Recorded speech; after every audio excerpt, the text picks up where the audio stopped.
Selamat datang di penelusuran mendalam kita hari ini. Senang banget Anda bisa nyempetin waktu buat dengerin sesi kita. Ya, halo semuanya. Kita tahu ya, Anda yang dengerin ini tuh tipe pembelajar yang pragmatis. Tipe orang yang tiap hari harus bikin keputusan penting, entah itu di ruang rapat, di kelas, atau pas lagi baca berita pagi ini. Betul, Anda pasti butuh kejelasan kan? Bukan cuma sekedar asumsi, dan pastinya nggak mau buang waktu sama yang namanya misinformasi. Nah, makanya hari ini kita punya misi khusus. Kita bakal bedah tuntas sebuah buku fundamental, judulnya Systematic Reviews, karya Carol Torgerson. Buku ini terbit tahun 2003 dari penerbit Continuum. Dan misi kita di sini sangat terarah ya. Kita mau membedah garis batas yang sering banget kabur. Antara apa yang secara intuitif kita pikir itu berhasil, Dibandingkan dengan apa yang secara empiris benar-benar terbukti berhasil gitu ya. tepat sekali. Karena Torgerson ini ngasih argumen kuat banget. Khususnya di ranah pendidikan dan kebijakan sosial, kadang-kadang akal sehat kita tuh justru jadi musuh terbesar kita sendiri. Menarik banget. Tapi sebelum kita masuk ke inti bukunya, mungkin bisa dikasih gambaran sedikit soal konteksnya, kenapa buku ini ditulis. Oke, jadi konteks buku Torgerson ini krusial banget buat dipahami. Kalau kita tarik mundur ke akhir tahun 90-an di Inggris, saat itu ada pergeseran tektonik yang luar biasa besar di paradigma pembuatan kebijakan pemerintah. Pergeseran dari yang asalnya tebak-tebakan ya. Nah, iya. Selama puluhan tahun sebelumnya, kebijakan pendidikan dan sosial tuh seringnya cuma didasarkan pada dogma, tradisi, atau sekedar siapa yang suaranya paling keras di parlemen. Tapi di era 90-an itu, mulai ada dorongan masif menuju pembuatan kebijakan yang berbasis bukti, atau evidence-based policy. Dan ini sebenarnya bukan hal yang baru-baru amat di dunia sains kan? Betul.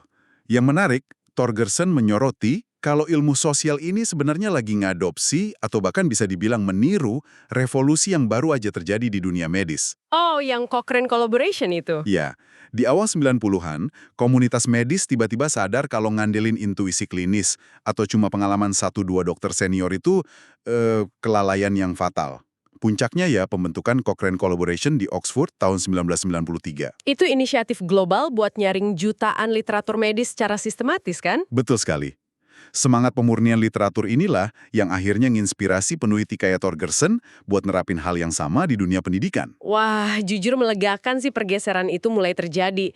Karena kalau kita nolak buat mengevaluasi literatur secara sistematis, kita tuh pada dasarnya kayak main roulette Rusia sama kebijakan publik. Setuju? Bahaya banget. Nah, sebagai daya tarik awal buat Anda yang lagi dengerin, Torgerson nyajiin satu studi kasus di awal bukunya yang menurut saya bener-bener gila sih. Ngejutin banget. Yang soal program mengemudi itu ya? Iya, jadi tahun 2000, pemerintah Inggris tuh semangat banget ngenalin program pendidikan pengemudi secara formal di sekolah-sekolah menengah. Dasarnya apa? Cuma ada satu studi tunggal yang nyimpulin kalau program ini efektif. Padahal, kalau dipikir pakai logika biasa, make sense banget kan? Masuk akal banget. Kita kasih anak-anak remaja instruksi menyetir yang lebih baik, lebih awal pasti jalanan jadi lebih aman. Tapi, Tapi, kenyataannya, pas tinjauan sistematis yang jauh lebih komprehensif dilakuin buat ngevaluasi semua data yang ada, hasilnya sungguh di luar dugaan. Program di sekolah itu ternyata justru meningkatkan angka cedera dan kecelakaan fatal buat pengemudi muda. Niatnya baik, didukung intuisi dan satu studi, tapi ujungnya bencana kebijakan. hal yang paling memukau di sini adalah mekanisme tersembunyi di balik kegagalan program itu sendiri. Kalau kita mikir linier, pendidikan tambahan harusnya bikin pengemudi lebih jago secara teknis kan? Logikanya sih gitu, kenapa malah pada kecelakaan? Nah, Torgerson pakai contoh ini buat nunjukin gimana tinjauan sistematis bisa ngebongkar realitas yang kontraintuitif.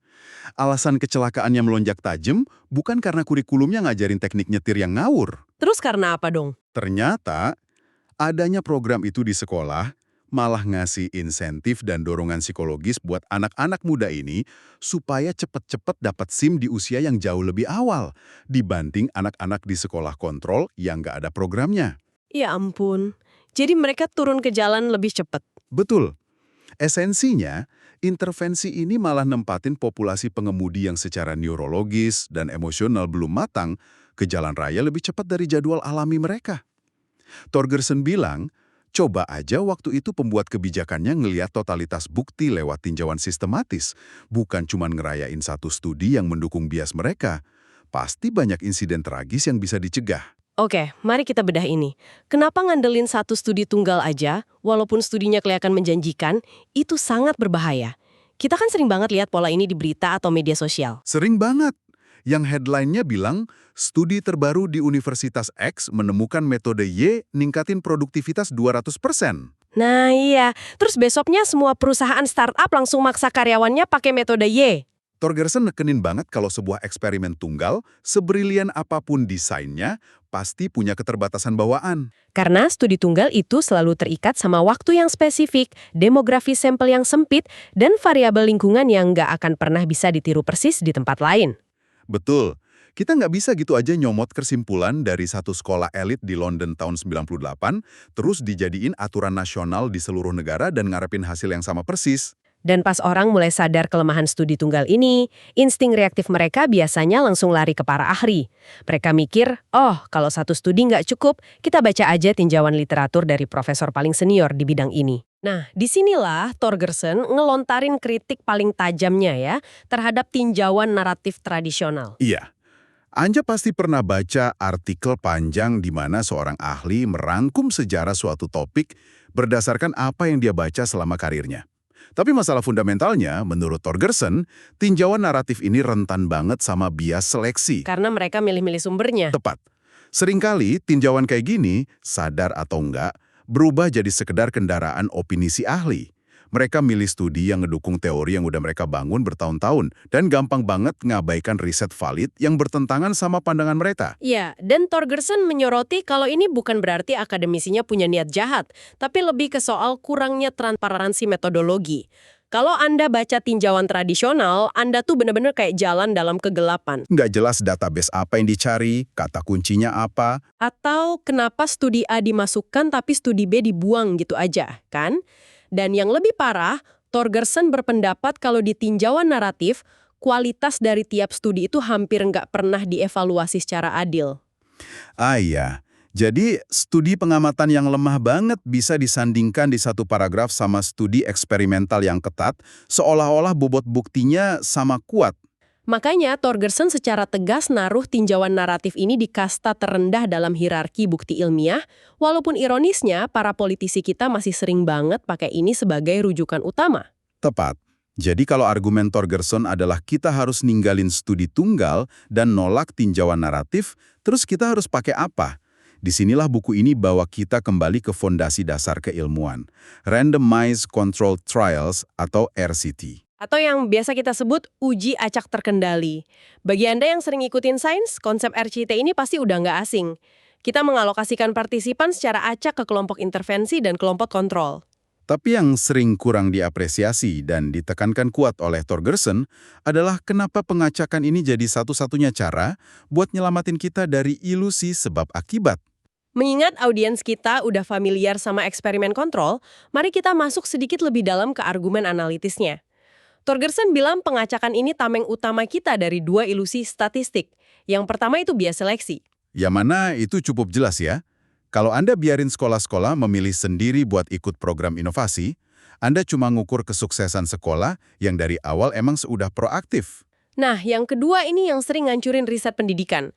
Kegagalan memperhitungkan regression to the mean atau regresi ke nilai rata-rata. Bisa dijelaskan sedikit soal ini? Jadi ini bukan cuma soal kebetulan anak lagi sakit pas ujian. Ini hukum probabilitas dasar. Setiap metrik yang punya varians alami, kayak nilai tes atau tingkat kenakalan, kalau diukur pas lagi di titik ekstrimnya, secara matematis pasti bakal bergerak kembali mendekati rata-rata populasinya pas diukur lagi. Terlepas dari apakah kita ngasih intervensi atau enggak. Betul. Analisis yang sangat presisi. Tanpa RCT, pembuat kebijakan bisa gampang banget ngelihat tingkat kenakalan remaja yang lagi tinggi-tingginya tiba-tiba turun. Terus mereka klaim, oh ini berkat program bimbingan kita. Padahal itu cuma pergerakan statistik alami ke arah equilibrium. Itulah kenapa Torgerson nyebut RCT ini sebagai standar emas absolut. Nah, disinilah bagian yang sangat menarik. Kalau kita ngomongin sejarah pengujian acak, narasinya pasti selalu didominasi sama dunia medis kan? Iya, biasanya selalu merujuk ke uji coba obat streptomycin buat tuberkulosis tahun 1948, itu sering dirayakan sebagai RCT sejati pertama di dunia. Tapi Torgerson dengan jenaka membongkar mitos sejarah ini. Fakta yang jarang diketahui dan mungkin agak melukai ego dunia medis adalah peneliti di bidang pendidikan dan psikologi ternyata udah bikin eksperimen acak setengah abad sebelum uji coba obat itu. Wah, ilmu sosial ternyata memelopori ketegasan metodologi ini duluan ya, jauh sebelum dokter-dokter pakai jas putih di lab. Fakta itu benar-benar ngubah cara kita ngelihat hierarki sains. Dan pas ngomongin sejarah eksperimen sosial ini, Torgerson bawa kita ke kasus nyata di mana niat baik yang nggak diuji ketat malah bikin hancur sistemik. Mari kita bedah eksperimen Cambridge Somerville tahun 1937. Konteksnya pencegahan kejahatan remaja. Jadi komite minta guru dan polisi buat milih anak-anak yang dianggap berpotensi jadi kriminal. Terkumpul sekitar 160 anak laki-laki. Terus mereka dibagi secara acak kan? Ya, separuh dikasih intervensi besar-besaran, dukungan pekerja sosial, bimbingan akademis, konseling psikiater, bahkan bantuan medis. Sementara kelompok kontrolnya dibiarin gitu aja, tanpa intervensi.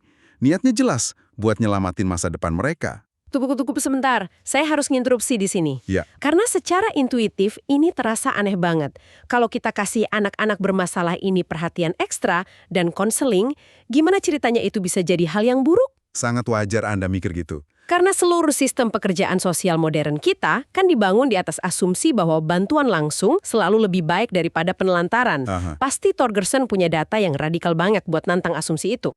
Memang sangat kontraintuitif. Pas peneliti ngelacak nasib anak-anak ini beberapa dekade kemudian, evaluasi finalnya di tahun 1975, datanya benar-benar ngehancurin semua asumsi pekerja sosial. Apa hasilnya? Sekitar 42% dari anak-anak di kelompok yang dibantu, itu malah nasibnya jauh lebih buruk. Tingkat residivisme kriminal mereka lebih tinggi, insiden alkoholismenya lebih parah, sampai angka kematian dininya juga lebih tinggi. Terus yang kelompok kontrol? Kelompok kontrol yang dibiarin aja tanpa bantuan, cuma 32% yang nasibnya buruk. Beda statistiknya signifikan, dan nggak bisa diabaikan. Kok bisa intervensinya malah merusak? Analisis lanjutan nyaranin ada fenomena labeling effect. Pas anak-anak ini dimasukin ke program khusus, mereka secara internal mengadopsi identitas sebagai calon kriminal. Atau mungkin interaksi dengan figur otoritas malah mempercepat rasa alienasi mereka. Wah, jadi poin Torgerson adalah tanpa RCT, kita bakal terus mendanai program semacam ini selamanya. Karena rasanya secara logika itu benar. Betul. Dan dia juga ngebedah program Skate Straight yang meledak di Amerika Serikat. Program yang idenya tuh ngambil remaja nakal, dimasukin ke penjara sehari penuh, terus narapidana dewasa bakal teriak-teriak nakut-nakutin mereka. Ah, biar mereka kapok dan tobat kan? Dulu ini populer banget di TV. Iya, murah dan bikin penonton puas. Tapi literatur ilmiah ngomong lain. Pas tinjauan sistematis ngumpulin semua data RCT dari program ini, hasilnya telak. Program ini gagal ngurangin kejahatan dan malah meningkatkan kemungkinan anak-anak itu berbuat kriminal di masa depan. Nakut-nakutin mereka malah memicu perlawanan atau glorifikasi budaya geng ya? Jika kita hubungkan ini dengan gambaran besarnya, Torgerson ngasih peringatan keras buat para pengambil keputusan. Anekdot, logika common sense, atau niat sebaik apapun itu nggak punya nilai pembuktian. Kebijakan publik itu harus diuji secara ketat, diacak, dan ditinjau sistematis. Kalau enggak, kita nggak cuma buang uang, tapi secara aktif ngerusak hidup orang yang awalnya mau kita tolong. Argumen yang solid banget. Makanya alat navigasi terbaik dari Torgerson ya tinjauan sistematis itu sendiri. Dan dia ngasih 7 tahapan mekanis gimana tinjauan ini harus dilakuin. Biar kita nggak terjebak kuliah statistik, kita urai cepat aja ya. Tahap 1, pembuatan protokol a priori. Tahap 2, kriteria inklusi dan eksklusi yang kaku. 3, pencarian literatur komprehensif. 4, pemetaan literatur atau scoping. Tahap 5 ini yang sering jadi mimpi buruk peneliti. Ekstraksi data ganda dan penilaian kualitas. Ke-6, sintesis data.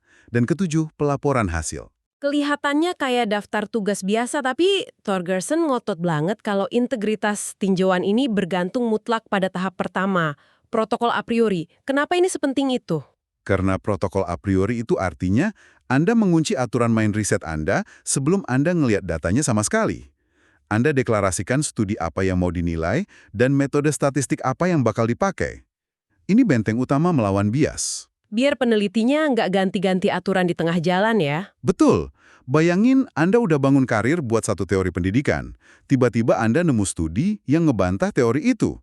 Kalau aturan belum dikunci dari awal, godaannya gede banget buat ngubah kriteria inklusi, nyari alasan teknis buat ngebuang studi yang nggak Anda suka. Protokol a priori itu memaksa transparansi intelektual. Jadi, apa makna dari semua ini? Apakah kalau kita ikutin 7 langkah tadi, tinjauan sistematis bakal jadi algoritma yang 100% objektif dan bebas nilai? Torgerson ternyata nggak senaif itu. Dia ngebahas kritik dari Slavin di tahun 1986. Ya, Torgerson setuju sama Slavin kalau objektivitas absolut yang bebas nilai itu cuma mitos empiris. Slavin mengkritik peneliti yang main kumpulin semua studi kuantitatif tanpa peduli kualitasnya, masukin ke komputer, terus cari rata-ratanya. Pendekatan sampah masuk, sampah keluar dong jadinya. Tepat. Makanya Torgerson nekenin peneliti harus menggunakan penilaian subjektif dan kritis mereka untuk menyingkirkan studi-studi berkualitas rendah. Proses ini bersifat interpretatif, bukan sekadar mekanis yang buta. Buat ngasih gambaran betapa interpretatif dan spesifiknya aturan ini, Torgerson ngasih contoh protokol soal intervensi pengajaran ejaan dari bukunya. Syaratnya ekstrim banget. Cuma RCT murni, bahasa Inggris, tahun 80-2003, umur partisipan 5-16 tahun, dan harus ngukur kemampuan ejaan secara spesifik, bukan bahasa secara umum. Menyimpang sedikit aja, jurnalnya langsung ditendang keluar. Filter brutal ini yang jamin integritas akhirnya. Dan setelah berhasil dapat studi berkali bertinggi, Torgerson ngejelasin tahap puncaknya, meta-analisis. Gimana tuh cara kerjanya? Misal, Anda sisa 20 studi aja yang memenuhi syarat. Masing-masing sampelnya kecil, cuma 40 siswa. Margin kesalahannya kan besar. Efektivitas program bisa tertutup noise statistik. Meta-analisis menggabungkan ukuran efek dari 20 studi kecil itu secara statistik. Jadi kekuatannya setara dengan satu eksperimen raksasa dengan 800 siswa. Betul sekali, sinyal efektivitas yang tadinya redup jadi terang benderang. Ada satu fakta soal validasi komputasi ini yang bikin saya merinding. Di tahun 90-an, negara bagian Tennessee bikin eksperimen raksasa senilai 12 juta dolar Amerika buat ngetes apakah kelas ukuran 15 anak lebih baik dari 25 anak. Puluhan ribu murid diacak. Itu logistik yang luar biasa masif. Dan hasilnya, emang kelas kecil bawa keuntungan akademis. Tapi klimaksnya, hasil dari eksperimen 12 juta dolar ini kesimpulannya sama persis dengan prediksi dari sebuah meta-analisis studi-studi kecil yang udah dipublikasi beberapa tahun sebelumnya. Ini bukti nyata kekuatan tinjauan sistematis. Kisah Tennessee itu juga nyoroti soal validitas eksternal. Kritikus RCT sering bilang, "Alah, itu kan berhasil karena diuji di lab sama profesor. Coba terapin di sekolah biasa hari Senin pagi yang kacau, pasti beda." Kritikan yang sangat masuk akal sebenarnya. Sangat valid. Tapi, disitulah keunggulan tinjauan sistematis. Dengan menggabungkan data dari puluhan RCT di berbagai kondisi ekonomi, kompetensi guru, dan demografi seluruh dunia, tinjauan ini menyeimbangkan sifat steril dari eksperimen tunggal. Kalau metode itu tetap positif setelah diagregasi, berarti itu cukup tangguh buat dunia nyata. Luar biasa. Kita sudah melintasi sejarah medis, metodologi statistik, sampai ilusi psikologis pembuat kebijakan. Pesan inti buat Anda yang mendengarkan adalah, menuntut pembuktian sistematis adalah bentuk tertinggi dari pertahanan diri intelektual Anda. Betul. Entah itu buat rapat penting, ngevaluasi kurikulum anak, atau sekedar memilah berita. Ingatlah, bahwa niat baik tanpa pengujian itu resep menuju malapetaka. Memahami bahwa bukti harus dievaluasi dari totalitasnya lewat tinjauan sistematis dan eksperimen acak yang ketat akan melindungi Anda dari asumsi palsu dan solusi manis yang sebenarnya berbahaya. Ini memunculkan satu pertanyaan penting yang diangkat Torgerson di akhir bukunya. Dia nunjukin satu paradoks yang tajam. Selama 30 tahun terakhir, penelitian pendidikan didominasi pendekatan kualitatif, sekedar nanya sentimen dan perasaan orang tentang suatu program. Iya, yang lebih mementingkan nuansa. Dalam apa yang disebut perang paradigma ini, RCT sering dianggap sebagai pihak yang kalah, dituduh reduksionis atau kurang manusiawi. Buku ini diakhiri dengan pertanyaan tajam. Di mana letak uji acak terkendali dalam penelitian pendidikan? Pertanyaan yang mengusik banget ya. Sangat.